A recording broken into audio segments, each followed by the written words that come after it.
অধুনা সমগ্ৰ পৃথিৱীৰ অন্ধকাৰ।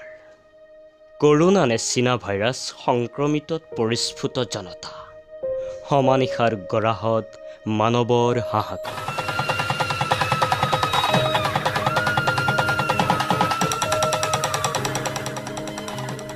মানুহ ধ্বংস হ'ব পাৰে, কিন্তু পৰাজিত নহয়। প্ৰাচীন সভ্যতা ধ্বংস, মেলেৰিয়া, কলেৰা, সেউজীয়া পৃথিৱীত বিভৎসতাৰ তাণ্ডৱ লীলা। প্ৰতি জ্বৰ, কাহ, উশাহ ল'ব নোৱাৰা সংক্ৰমিতত ভাৰতৰো জনতা।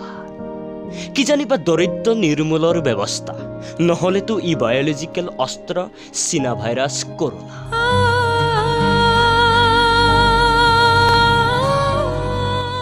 পিছে আতংকিত নহবা মোৰ দেশৰ জনতা। নিজক ভাল পোৱাৰ ৰণ এইবাৰ মৌনতাৰে অৱলম্বন কৰা। অস্ত্ৰ হ'ব আমাৰ স্বচ্ছ, লক্ষ্য সজাগ সতৰ্ক। ব্যৱধান কিছু দূৰত্ব, আকৌ পৰাজিত মোগল, জয় আহোমৰ। উদাৰ হৃদয়ত প্ৰয়োজন মাথো সজাগ সতৰ্ক।